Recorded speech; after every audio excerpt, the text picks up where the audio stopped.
Shalom, selamat siang. Perkenalkan, nama saya Rina Gracia Lumi, NIM 2014-2011-96, kelas A4, semester 4, Fakultas Keperawatan, Universitas Pembangunan Indonesia Manado.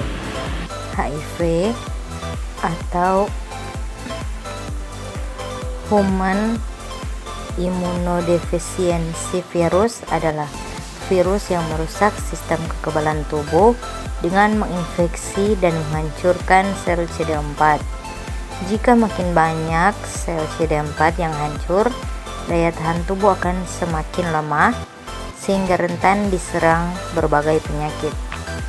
HIV yang tidak segera ditangani akan berkembang menjadi kondisi serius yang disebut AIDS atau Acquired Immunodeficiency Syndrome. AIDS adalah stadium akhir dari infeksi HIV. Pada tahap ini, kemampuan tubuh untuk melawan infeksi sudah hilang sepenuhnya. Penularan HIV terjadi melalui kontak dengan cairan tubuh penderita seperti darah, sperma, cairan vagina, cairan anus, serta ASI. Perlu diketahui, HIV tidak menular melalui udara, air, keringat, air mata, air liur, gigitan nyamuk, atau sentuhan fisik. HIV adalah penyakit seumur hidup.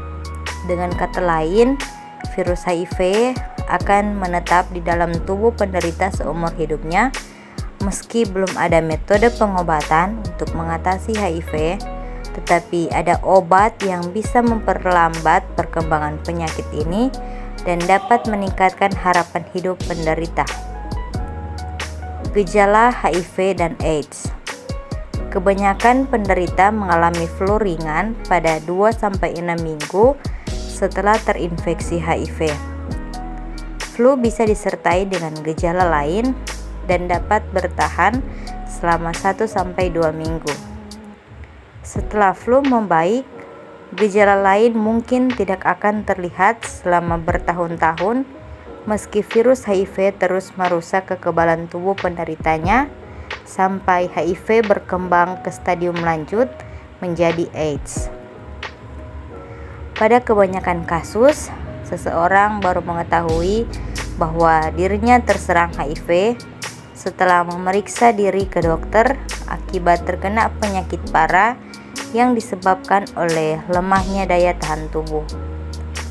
Penyakit parah yang dimaksud antara lain diare kronis, pneumonia, atau toksoplasmosis otak.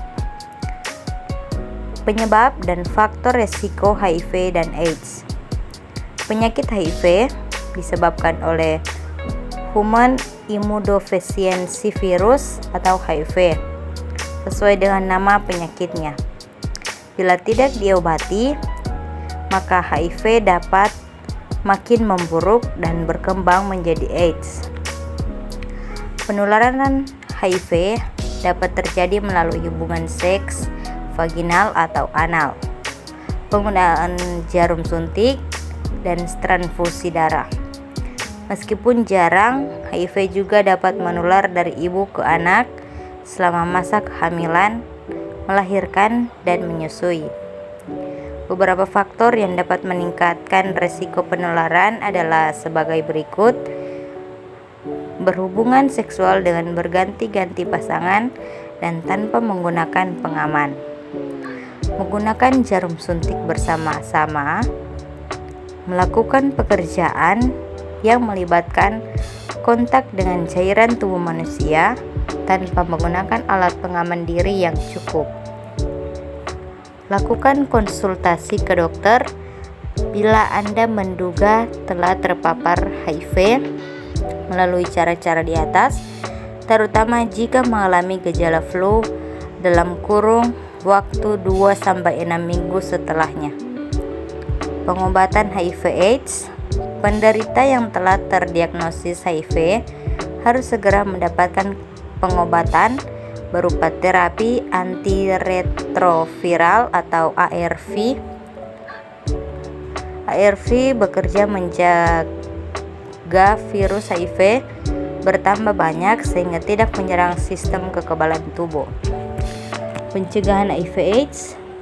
Berikut adalah beberapa cara yang dapat dilakukan untuk menghindari dan meminimalkan penularan HIV.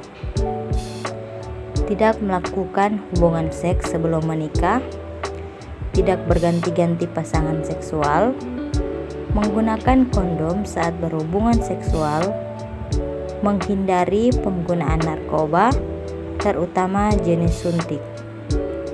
Mendapatkan informasi yang benar terkait HIV, cara penularan, pencegahan, dan pengobatannya, terutama bagi anak remaja. Halo teman-teman, buat teman-teman yang baru saja lulus SMA ataupun SMK yang masih bingung untuk cari kuliah di mana, mari bergabung bersama kami di Universitas Pembangunan Indonesia Manado, terutama di Fakultas Keperawatan. Bisa mendaftar langsung lewat link online ataupun bisa datang langsung di kampus kami. Terima kasih.